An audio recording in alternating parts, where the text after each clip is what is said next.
सखी सहेली चैनल की तरफ से सभी को जय माता दी। आइए आज हम शिवरात्रि व्रत कथा के माध्यम से शिव की महिमा का गुणगान करते हैं। महाशिवरात्रि व्रत में शिवरात्रि व्रत की कथा का पाठ करना बहुत ही शुभ फलदायी बताया गया है।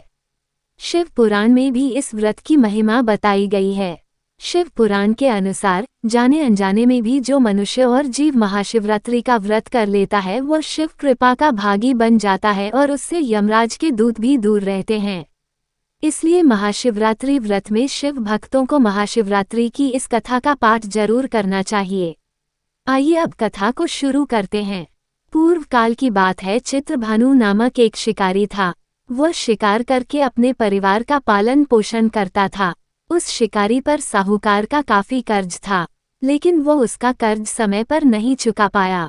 फिर साहूकार ने शिकारी को शिव मठ में बंदी बना लिया। जिस दिन उसे बंदी बनाया गया उस दिन शिवरात्रि थी। चतुर्दशी के दिन उसने शिवरात्रि व्रत की कथा सुनी और शाम होते ही साहूकार ने उसे अपने पास बुलाया और ऋण चुकाने के बारे में कहा। उसके बाद वह फिर शिकार की खोज में निकला। बंदी गृह में रहने के कारण वह बहुत भूखा था। शिकार की तलाश में वह बहुत दूर निकल आया। अंधेरा होने पर उसने जंगल में ही रात बिताने का फैसला किया और एक पेड़ पर चढ़ गया। उस पेड़ के नीचे शिवलिंग था जो बेलपत्र के पत्तों से ढका हुआ था। शिकारी को उसके बारे में जानकारी नहीं थी। पेड़ पर चढ़ते समय उसने जो टहनियां तोड़ी वह शिवलिंग पर गिरती रहीं। इस तरह से भूखे प्यासे रहकर शिकारी का शिवरात्रि का व्रत हो गया और शिवलिंग पर बेलपत्र भी चढ़ गए। रात के समय एक हिरनी पानी पीने तालाब पर आई। शिकारी जैसे ही उसका शिकार करने जा रहा था भी हिरनी बोली, मैं गर्भवती हूँ, शीघ्र ही प्रसव करूंगी। तुम एक साथ 2 जीवों की हत्या करोगे। मैं बच्चे को जन्म देकर तुरंत तुम्हारे सामने आ जाऊंगी, तब मुझे मार लेना। शिकारी ने हिरनी को जाने दिया। इस दौरान अनजाने में कुछ बेलपत्र शिवलिंग पर गिर गए। इस तरह उसने अनजाने में प्रथम प्रहर की पूजा भी संपन्न कर ली। कुछ देर बाद एक हिरनी उधर से निकली। जैसे ही शिकारी उसे मारने के लिए धनुष बाण चढ़ाया तो हिरनी ने विनम्रतापूर्वक निवेदन किया कि हे शिकारी, मैं थोड़ी देर पहले ही ऋतु से निवृत्त हुई हूँ, कामातुर विरहिणी हूँ, अपने प्रिय की तलाश में हूँ। अपनी पति से मिलकर मैं तुम्हारे पास आ जाऊंगी। शिकारी ने उसे भी जाने दिया।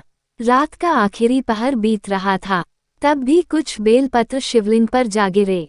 ऐसे में शिकारी ने अनजाने में ही अंतिम पहर की पूजा भी कर ली। इस दौरान वहां एक हिरनी अपने बच्चों के साथ आई। उसने भी शिकारी से निवेदन किया और शिकारी ने उसे जाने दिया। इसके बाद शिकारी के सामने एक हिरन आया। शिकारी ने सोचा, अब तो मैं इसे यहाँ नहीं जाने दूंगा, इसका शिकार करूंगा।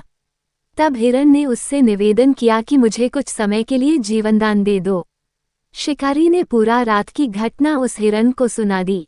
तब हिरन ने कहा कि जिस तरह से तीनों पत्नियां प्रतिज्ञाबद्ध होकर गई हैं, मेरी मृत्यु से अपने धर्म का पालन नहीं कर पाएंगी।